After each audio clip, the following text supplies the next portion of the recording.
Welcome to the continuation of our virtual prostep ivip Symposium 2020 and our web seminar series, which will run until the 29th of October. We have an additional topic upcoming in 2 weeks' time. My name is Nora Tazir, and I'm the Technical Program Manager of prostep ivip. I will guide you through the upcoming web seminars.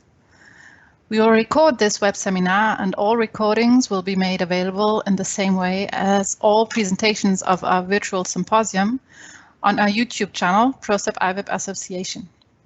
At this point, I would also like to thank all our sponsors to make this possible. Today's web seminar covers the topic Code of PLM Openness, CPO. But first, let me give you a brief introduction to Prostep ivip.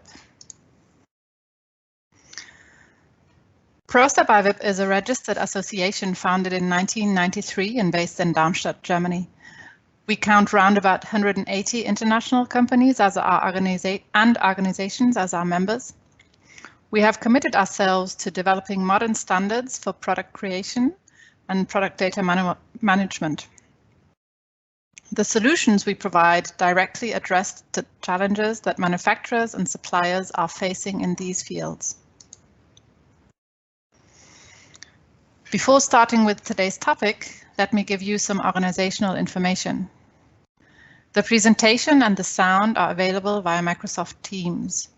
If you have problems with the sound, you can dial in by phone using the conference ID. To find your local dial-in number, just follow the link given in the Outlook invitation you received. One important action we ask you to take during this web seminar is to please mute your microphone. Of course, you can give us your feedback or address questions to the presenters. For this, simply use the chat section of this Teams session. The questions will be answered at the end of this web seminar. Today's session is scheduled to last for 45 to 60 minutes. And details on the program are given on our website. Now, let's come to today's presenters. I welcome you heartily and thank you already for your presentation. Mr. Sebastian Dörr. Sebastian is responsible for sales at Conweaver, and his passion ever since has been the value of customer data. He already started his professional career during his studies at the Technical University Darmstadt by founding his own software consulting company. Here, and most recently at IT and Factory, he was responsible for the implementation of business-critical software projects for well-known companies. Today, the graduate computer scientist is in charge of the go-to-market strategies at Conweaver, after being the front end to the market since 2013. Also welcome to Dr. Alain Fougas. Alain is the General Manager of the Prostep ivip Association. He has a PhD in Computer Integrated Design from the University of Darmstadt. Alain has been providing consultant services to organizations in automotive, aerospace, as well as the general manufacturing industry since more than 15 years, including cross-company interoperability services, management of global PLM infrastructure, strategic consulting on PLM architecture and rollout, along with his engagement in international standardization. This web seminar will explain the internationally unique approach to promoting the openness of IT solutions in manufacturing, which enables technical IT requirements to be linked to business requirements, made possible by the Code of PLM Openness. Let's get started. Alain, please. Great. Thank you very much, Nora. Good morning, good afternoon, good day, everyone, and thank you for joining us today. I would like to use today's web seminar to give you an introduction to what actually the Code of Openness is and why this initiative is so important to the industry. In order to do so, and based on the feedback that I've got from you, the users, from you, the vendors, I'm going to start with what are actually the trends that we are having right now in the industry and how these trends are going to impact your view on how you are using digital infrastructures today and how you are implementing those infrastructures along with the services that many of our companies are providing in order to be able to provide to developed smarter products and services. So the first point is going to be around what are the current trends. I'm going to spend some time on this to give you this clear picture. The second point will be around what is actually the PLM, the Code of Openness, and what are the requirements that we have been developing internationally around this aspect, and what benefits, added value is coming out of this for your company. Before opening the room afterwards for a company that is actually living the Code of Openness, Conweaver, giving you some information how they are actually dealing with these initiatives in the organization. So let me start with the trends in the industry. There are three of them. What you see here is in fact just a management summary of what I'm going to be talking about. The first one is around the shift of the value chain, not only in the automotive industry as you are seeing it here, but also in aerospace and shipbuilding and all of the industries that we are working in. Let me first start with explaining what you are seeing here. The dark green area here is in fact the part of the value chain within the development of product and services that is carried out by an OEM, a manufacturing company like Daimler, BMW, Toyota, or Airbus or Boeing. The light green area is the part that is coming from the supplier side.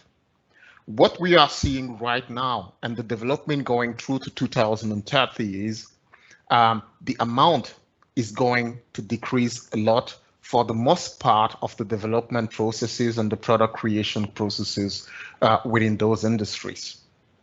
Particularly talking about the automotive industry, many of the areas regarding the shape of the car, for instance, such as the suspension, the powertrain, the auxiliary driving systems, they are decreasing since many years, since 2012 actually, moving ahead to less than 50%. And the trend regarding this is in fact that it is going to go below the 30% that is going to be still on the side of the OEM.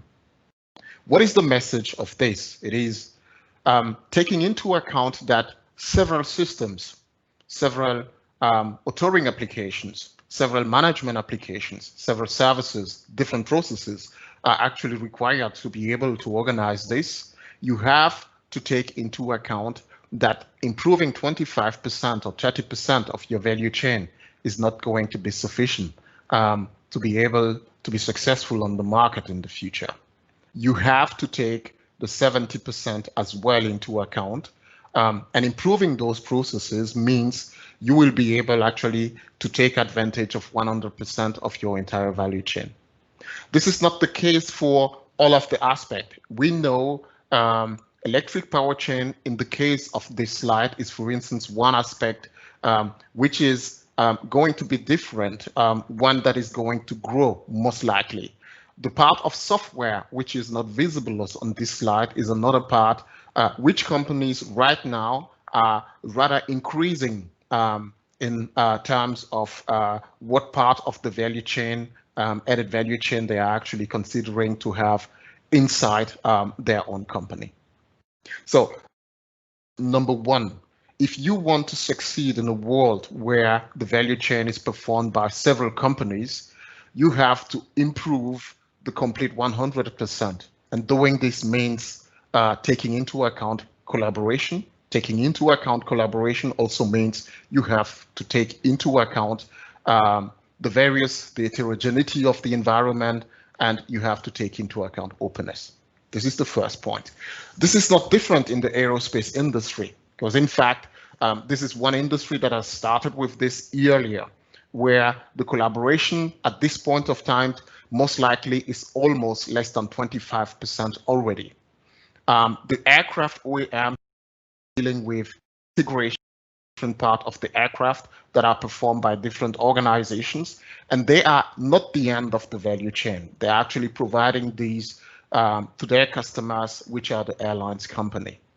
And what those companies are doing today in the product creation process, back in engineering already, is how can you, for instance, take into account simulation, validation in a way that the result performed within the supplier industry can be used within your own simulation processes.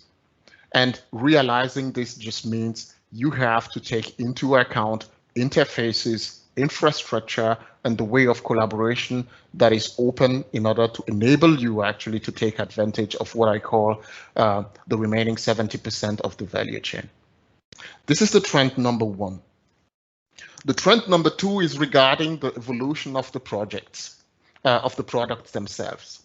Some of you might already seen this picture, which is explaining how traditional products are actually evolving to more cybertronic products, connected products, smarter products that in the sense of the past are not anymore by their own the product, but across the service environment that is actually in creation currently are going to provide more at the end of the day to the customer. Also with an important view here to what the customer at the end of the day is actually seeking for. So as a company, you have to take into account not only the supplier industry that you are dealing with, but the complete environment that is relevant to the product that you are furnishing your customers. This is the second trend that we are talking about. Not looking at establishing an open mindset within your development processes, within the way you design the product and think the product is going to hinder you at the end of the day for capabilities of creating new kind of services in terms of, in fact, digital transformation in the entire industry. This is the second trend that I would like to share with you.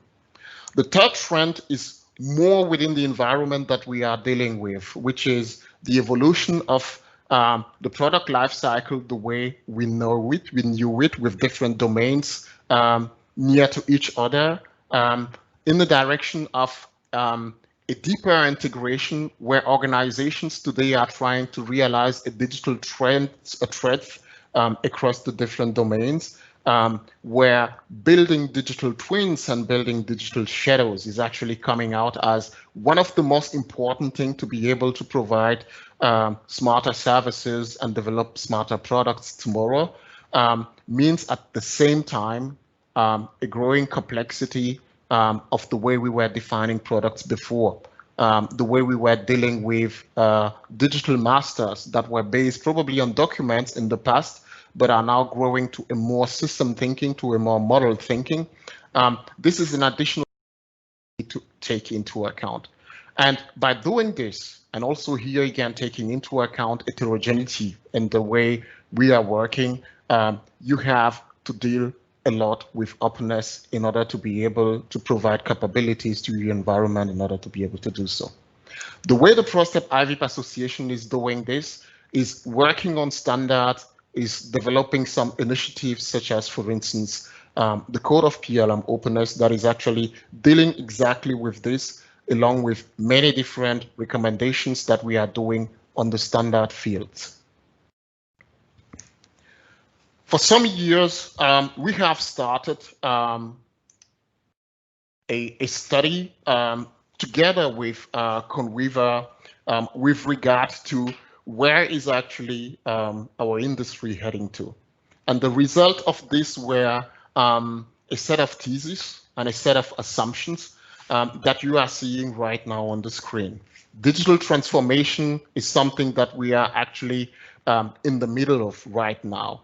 Although we are facing some challenging, a really challenging situation with COVID-19 right now, many of the companies are actually identifying this digital transformation and making sure that you can realize those kind of integration, having a mindset of openness in your company as one of the key in order to be able to move forward in an agile way, right? So digital transformation is a key important thing. You have to accept new roles. You have to make it not only as we knew it in the past, a CIO matter, but it's really a mindset within the management of the entire company. You have to think about building new kind of industry processes along the entire value chain. You have to set up a PLM infrastructure, which is not based anymore on old legacy systems. And you have to take into account, of course, what people and organizations are actually doing in your own company. I have a picture that is very important regarding this, a picture that was provided to me by Dietmar Trippner. Dietmar was for quite a long time one of the architects of the prostep ivip Association, and also has been working with BMW dealing with those kind of things. The companies that are currently thinking about setting up their digitalization infrastructure in order to have something that is future-proof, they have to deal with many dimensions in order to create an environment with the most effective potential life and capabilities that is required for the future of their product. And I'm going to explain what is this is actually providing to you. You have, on the one hand, two axes, which are the duration, the time that you need, for instance, for the implementation of the requirements and for the implementation of the digital platform on the one hand. You have, on the other hand, the complexity that is coming along with the requirements that your organization is setting up for introducing, for instance, a new PLM infrastructure or growing your environment in total. You have additionally the requirements and the boundary conditions, and the average validity of those requirements and those boundary conditions has an evolution like you see on this curve in orange. You also have the implementation time. I've been doing strategic PLM introduction for some times in the past. This is one that is affecting the cost and the introduction of PLM infrastructures a lot in many huge companies. Key here is, in fact, to reduce the implementation time as well as you can, and being able to have a very fast introduction within the organization. The definition of the potential life of your PLM infrastructure is actually given by the requirements that you can offer to your customers internally in the company and the implementation time. The levels that you then have for realizing this are actually three, in fact. The one is in order to play with the implementation time, you can actually make use of agile development processes. So this is typically what many companies are doing today. The second one, however, is how do you set up the architecture in a way that the implementation time is not too long by reducing the complexity of the implementation, along with how can you keep the validation of your requirements, even though you maybe don't know them right now, how can you make sure that the capabilities that are needed in the future can be available to you with an implementation that you have today? This is something that you can do by decoupling the dependencies in your environment. The initiative Code of PLM, the Code of PLM Openness is actually playing a big role at the level of architecture and at the level of how can you define the requirements based on integration capabilities, based on use of standards and those kind of things. So here I would like to talk a little bit about what is actually this openness, what are the perspectives that the PLM, the Code of Openness is providing to you, and what added value is actually coming out of this. Define openness as a capability, most likely as a capability that is provided to your digitalization infrastructure, and that is provided to the partnership relation that you have between your company and all the network in the value chain, but which provides you interoperability, meaning you can actually exchange information in a way that is flexible and agile, portability, taking into account upgrading the systems and bringing new capabilities and new requirements into the systems, along with the accessibility of this system. And these capabilities at this point of time are actually provided by IT interfaces, by standards, and the architecture that you are going to implement.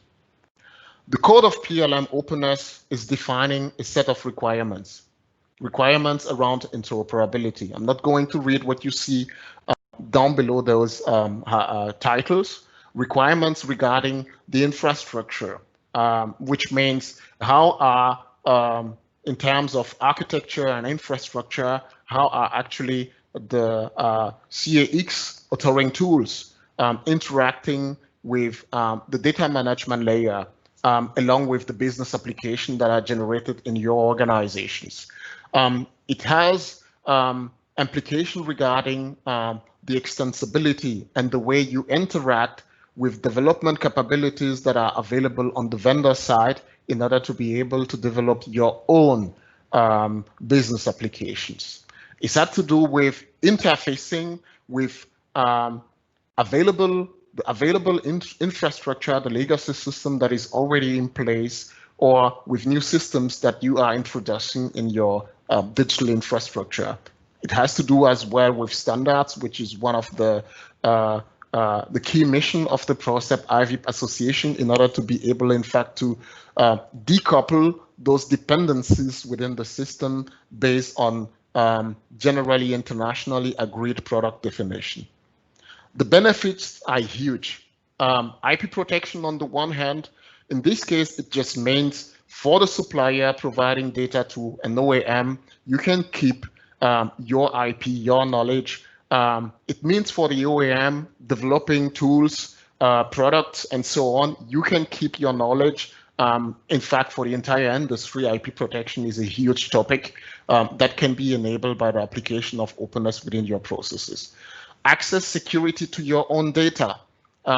This is about the ownership, in fact, the stability of the system, the whole topic around the cost and the way you are using resources to evolve your entire digitalization infrastructure, along, of course, with time savings, and very important, the reduction of vendor dependency, which is a huge strategy today for many companies moving away from huge legacy systems to more flexible components within their digitalization infrastructure.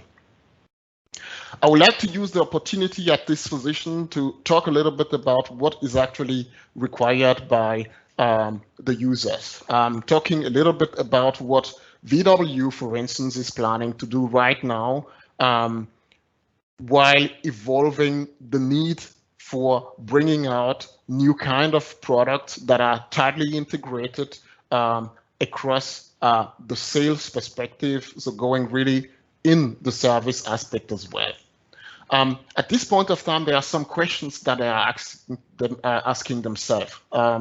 Mainly, what is actually the ability to execute, not only internally in the company, but also what capabilities are actually providing the vendors in order to be able to fit into this complete architecture? How can you measure openness, and is there any kind of guideline that is available on the market in order to be able to provide help in this environment?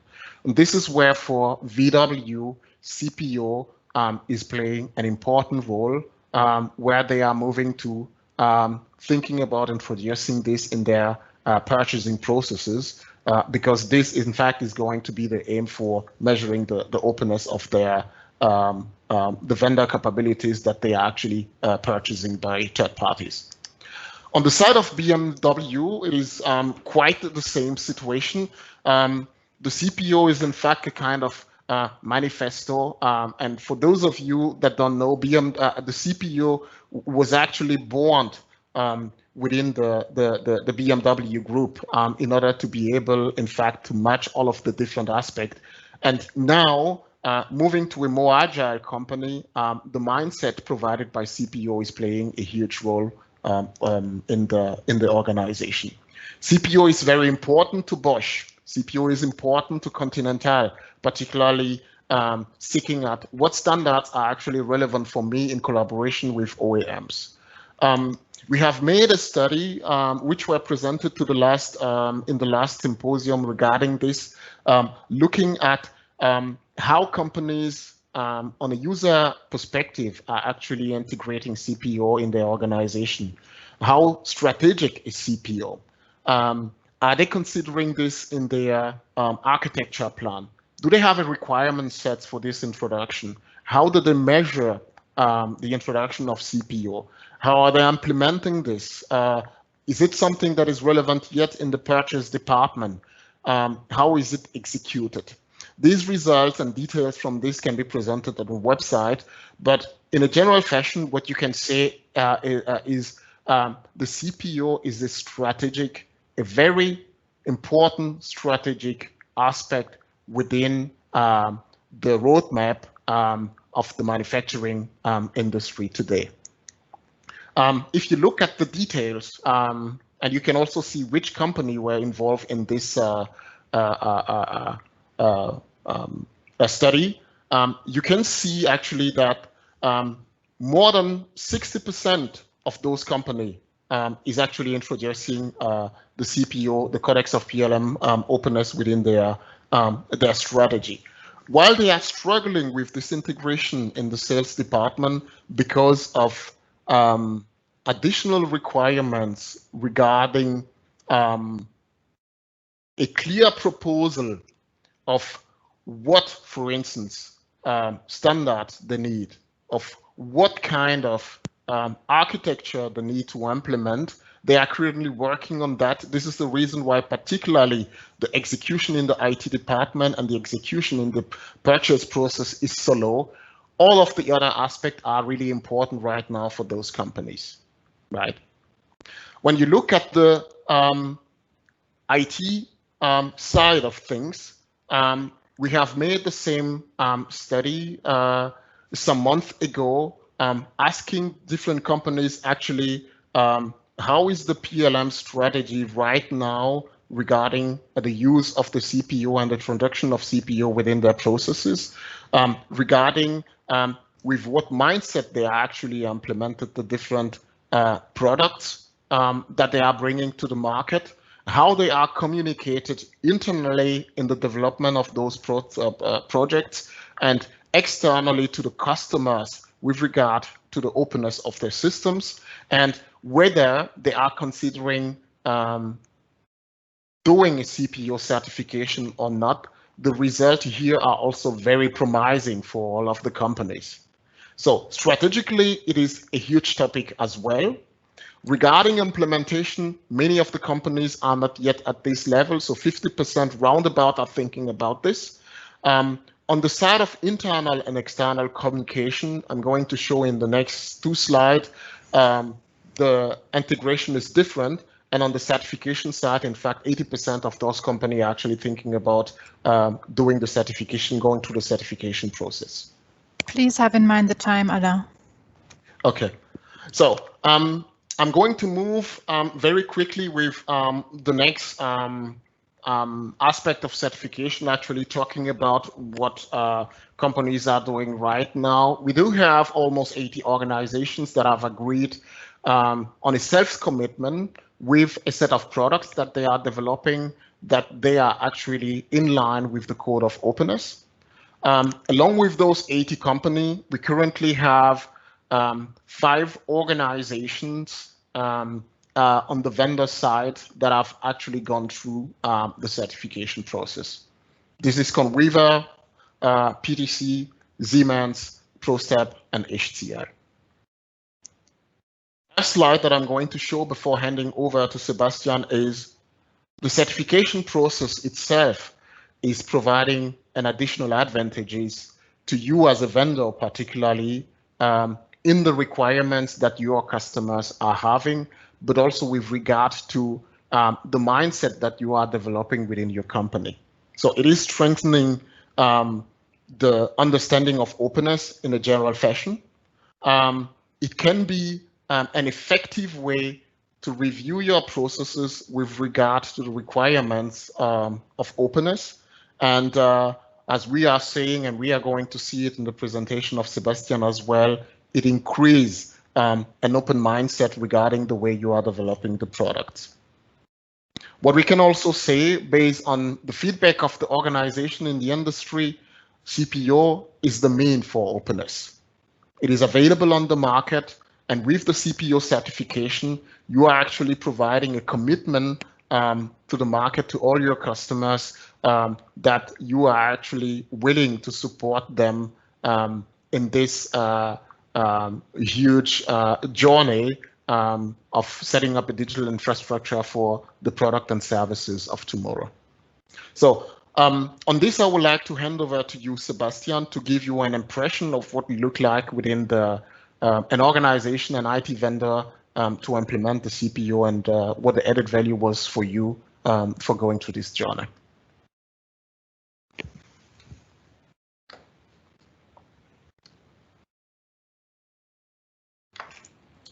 You still are on mute, Sebastian.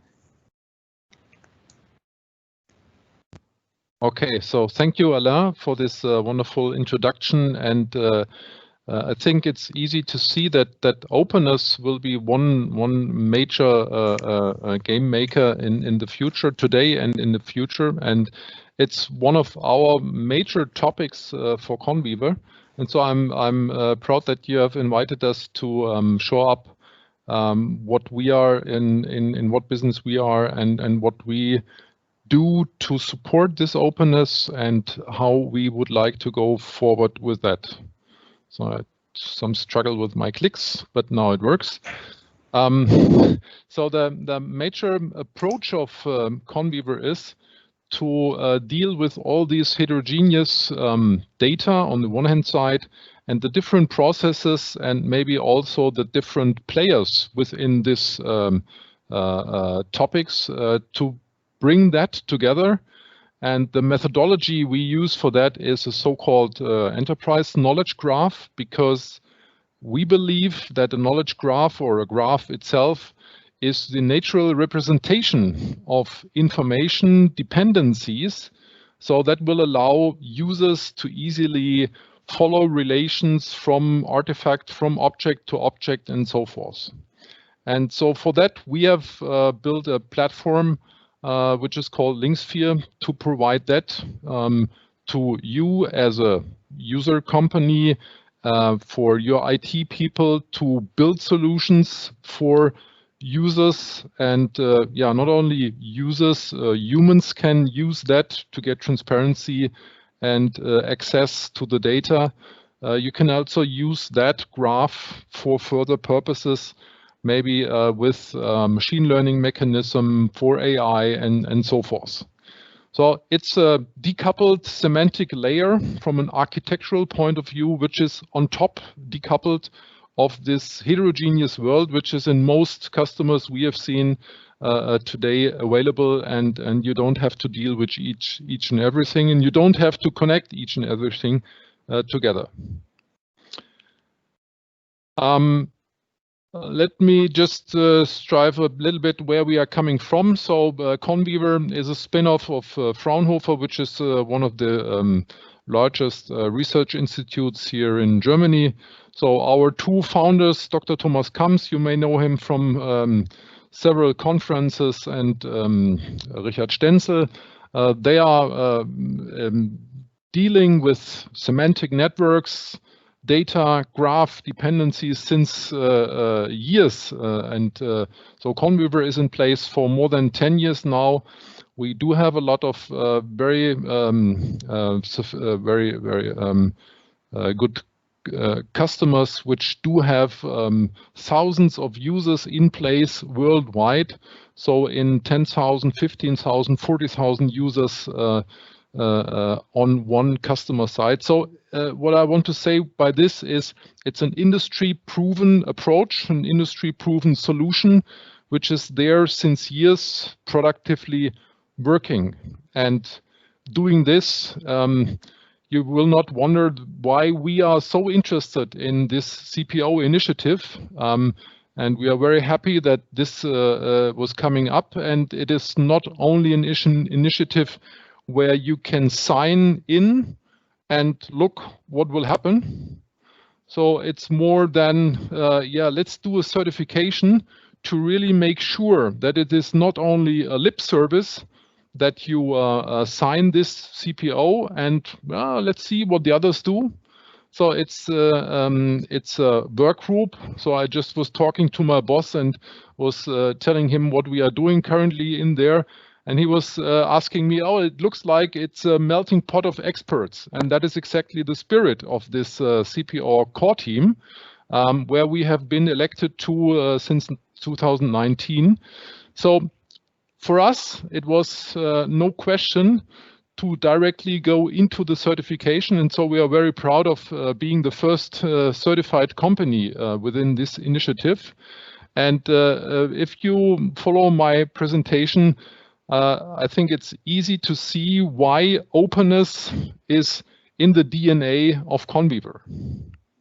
So Alain already showed up with the major topics, the major challenges, the major pain points which are there in the market. I don't want to run all through this. I just would like to try to point out a bit more from a technical aspect how to come there. And you all know about the tons of relational data ship management systems which are in place, new ones, legacy systems, duplicated ones on different sites.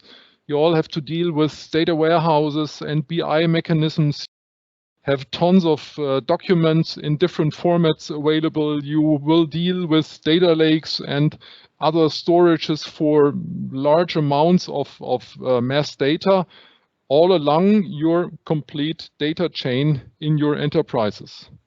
And there is some structured data, there is some unstructured data, and as Alain already mentioned, you will have internal data, you will have externals from your suppliers and suppliers from sub-suppliers. And how to bring all that together is really a challenge. You know that from your smartphones. Everyone knows that there will be an update next month, next week, with security topics, with additional functionalities and features. And we all expect that also from other goods like our cars. So to make that happen, to perform a flashing over the air, or to perform different services like give me some additional battery power to my car so that I can do a longer trip for my holidays, or whatever reason. So also the business models are changing. And it's not just about to change a combustion engine versus an electrified engine, not just the tank removing and put in the batteries. It's completely different cars as we see it in the market today from all the vendors which are successful in that market. And why is it a problem? Why is it a challenge?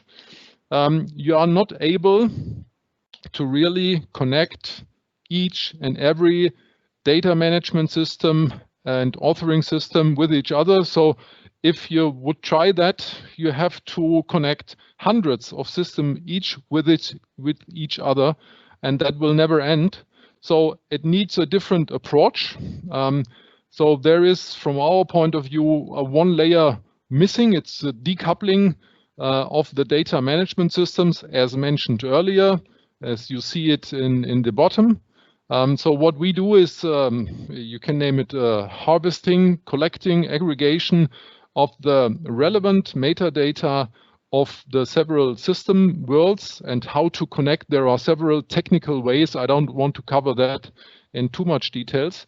The more interesting thing is how to calculate all these new artifacts and the linkages between the artifacts coming from not only one system, so maybe one artifact is coming from 2 or 3 systems, and in combination it's a new artifact very close to my business processes, versus here you will have limitations to whatever vendor you are using, to the data model of this vendor, even if it is customized, but you have some limitations there. And on this decoupled level, you're completely free to have that designed to what your processes, what your data is needed in your enterprises. And the purpose why we do that is we want to serve the linked data scenarios, the use cases, the questions users have in easy to access web applications which are built on top of the graph and can access one graph, or if you decide not to have one graph in your enterprise, you can have more than that. You can have two or more.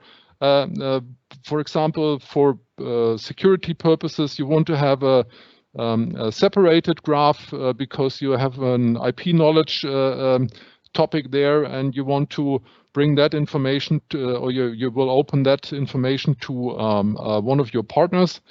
So these graphs can interact with each other, and you can have applications based on two graphs. So that doesn't matter. It's just a question of your design and your architecture. So we are talking from a technical point of view about which are artifacts, which are objects, and we are talking about these edges, these linkages between the nodes. And so also these can have information like part is built in assembly, requirement is changed by change. And so these relations you can then follow along the graph and make it visible within these applications. And the more details, the more linkages, the more information you will get in your knowledge graph, the easier it is to find your digital twins. So it's not just the digital twin for your product, it might also be the digital twin for your assets in production, the digital twin of manufacturing, whatever twin you are looking for. It's easy to understand that the larger this graph will become, the easier it is to extract and to see and get the twin automatically as a result of this data collection and linkage calculating mechanism. So that is what is inside of the box. And let me just dive in a little more technical, not to dive too much into, but I want to show on this slide. So these are the 3 stages of the former slide divided into 6 stages, and you will see the bottom line is the how to get access to huge amounts of data which are coming from sometimes legacy systems, and the system owner of a system X in a enterprise will not allow thousands of additional users to access this. So somehow it has to be decoupled, and this is in this area. And so this so-called raw data mart is extracting and holding this information. And so there are some clever mechanisms to get this data. Then the mathematics and the calculations will take place from these drag and drop boxes. So there is no programming required. That's the reason why we call it a low-code platform. So you can drag and drop these boxes and you have some input, and at the end you will have an instance, for example, of this object of this node, or you will have to create a linkage and link importer, which has calculated a linkage between these 2 nodes. So this is happening in the data analysis workflows in the second part of that, and will be made persistent within the graph, will be full text indexed and so forth. And then on top, there is an easy query language. We name it information access rules, which allows you to have access to this graph. What means access? It means traversing the graph from this node over this relation to this node and so forth. And you can see the dependency of what I'm doing here with this requirement, which is related to this change, might be relevant for a person here, which is also interested in seeing the changes here. You can use it for change impacts, for traceability purposes, and so forth. And on top, this full stack is then providing a so-called app compiler, which is currently having an Angular framework to build easy web applications to allow an easy deployment for many users. So this is the full stack which we offer within the LinkSphere low-code big graph platform, big graph, because we are dealing with large amounts of data in a graph structure. And so some of our customers have hundreds of thousands information in that, and we are also dealing with a very large amount of information. So the reason why I wanted to show up with this slide is that on all three stages, we are providing via the REST API access to the raw data mart part, to the brain, to the graph itself, and via the information access rules, the methodology of how to query the graph. And so this is real openness, and it's easy to understand that on the other hand side, we are interested in working together with others which are already having REST services or other methodologies to easy access their data to make it available for others. Just a small view on customers which are already in place. So we are dealing with large OEMs and first-tier suppliers, as you may know from the one and other conferences. They are using very large graphs in production, and they already extended that to more than 1 billion nodes, or 1 billion objects, or 1 billion of artifacts. And typically, the number of relations is more than 5 times or 10 times higher. So you can see that these are really large graphs which are in place in worldwide usage already with our customers. And they are demanding for this openness. And just a little outlook where we are positioning ourselves in the world of the graph applications. You can see here where a data engineer is building these rules to get to the graph, and an application developer will be able to build a web application to serve these needs from our business users within the companies, but also others which are more in an explorative way on their work, and they have more analytics to questionnaire. The graph will help not just getting data from data warehouses like they are used to, but also in addition with the graph, they can have new insights and new information. And the third group which will benefit of this solution are the more analytics people, the data analysts, the data scientists, which are searching for specific new topics, new dependencies. So they can use the graph to feed their AI mechanisms. They can use the graph on top of their AI. So there are several ways of using that together. So what is CPO for Conweaver meaning? I really think that you have seen that the DNA of Conweaver is really open, and for that kind of solution, what we offer, you need this transparency and also this openness in the culture of the enterprise Conweaver. So that is what is really driving us. The openness and interoperability is needed also to link and to connect to others. You may say, okay, on an IT point of view, you can connect and read information coming from each and everything. That's typically possible. You may have to spend some more effort. But if all have the same mindset, and if the openness is in place, the user companies can benefit of this very much than maybe today.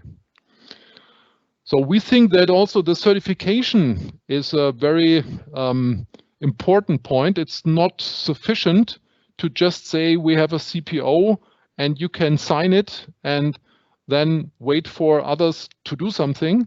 So the moment you get this certification, it's more binding to really commit to that.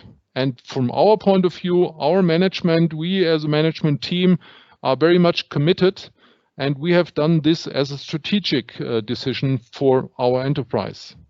And so I'm very happy to be part of that CPO core team where we have been elected to. And just want to strive some citation. I think the time is running out, so I will shorten that. This is from Automotive IT.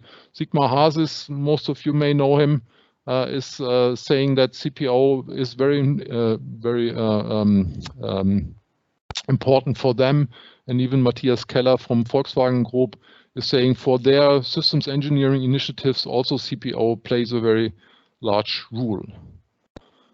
So for our big graph platform, we are living that idea of openness, and that's why we are very interested in bringing that more forward. Many customers are asking for this kind of openness, especially for the certification of CPO. So I would like to invite more vendors, colleagues, to also join this. We as Conweaver have actively promoted CPO in the past also. So for example, we have done a very lovely video together with Dietmar Trippner, who's also in the call today. Hello, Dietmar. So if you click YouTube and search for Dietmar Trippner and CPO, you will find this video. And yeah, I would like to invite you to become a part of that team and join us. Thank you. Thank you, Sebastian. Maybe I would like to step in, Sebastian, with one question. You are a member of the core team since 2019. What are actually the key topics that you are addressing to improve the Code of Openness this year? So together with the colleagues of the core team, especially our chairperson, Andrea Denger, we are driving several initiatives. So on the one hand side, we try to extend the vendor side. So we have just prepared an invitation for the ECAT or the EPLM, ELM world to join this or to make sure are there maybe comparable solutions already there in place.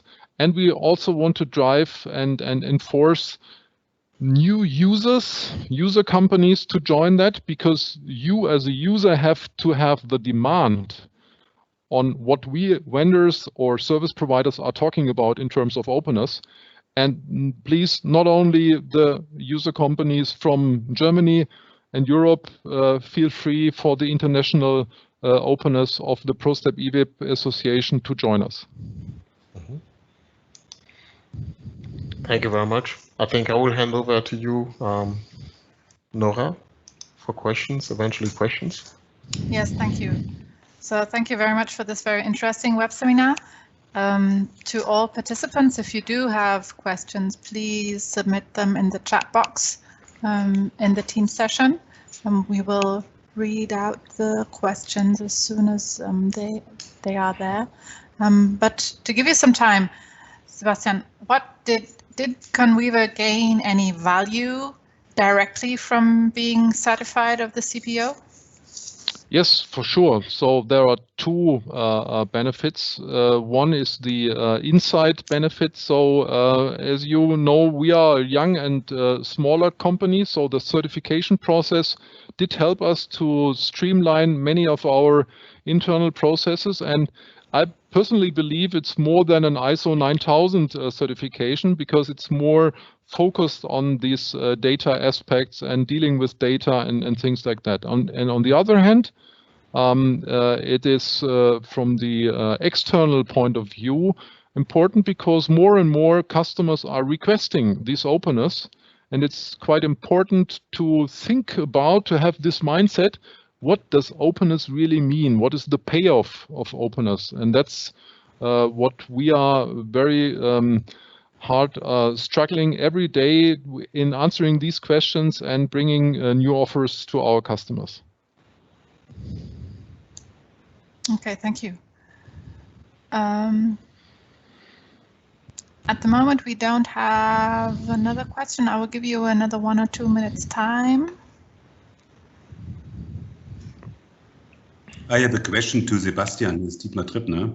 Sebastian, I think it's interesting for other vendors, how much effort you had to get certified. Okay, so let me say it this way. So when we were thinking about will we do this certification or not, we have been discussing that internally. Some were saying, well, it costs time and money, and so what is the benefit for us? And so we discussed it like that we said, okay, let this be a benefit for us in terms of not just make this crosses in the questionnaires or discuss with the TÜV and Fraunhofer people together. So let's use that to improve our business. And that was the reason why we have decided that, and the effort was at least for some, let's say, 2 weeks effort for one person in total. So it was not a real big thing, but it helped us to streamline a lot of things and brought us forward. I'm on mute. Okay. So we have got 2 questions. One is, how does CPO help meeting automotive standards such as ISO 26262? Well, this is a great question, actually. What does it take, actually, to realize and to have a clear picture of safety requirements in the automotive industry? And one question that many users, in fact, are also asking today. We do have in the association various projects that are working on those kind of standards. One that I would like to talk about here is the standardization strategy board, which is exactly trying to answer this question based on the provision of a set of recommendations regarding how can I make sure that I have enough traceability based on an open mindset within the organization. And the way CPO can actually achieve this is with the combination of standards, the combination of the way you set up the environment in order to be able to take advantage of the different domains in a more or less traceable way. CPO can achieve by this a kind of overall picture regarding particularly the safety requirements that are addressed with 26262. I hope this answers your question. So maybe let me just add one thing. So to fulfill 26262, you need traceability mostly across systems. So having the openness in place, it's easier to build a traceable graph, for example, from our point of view, to fulfill that and to support this process.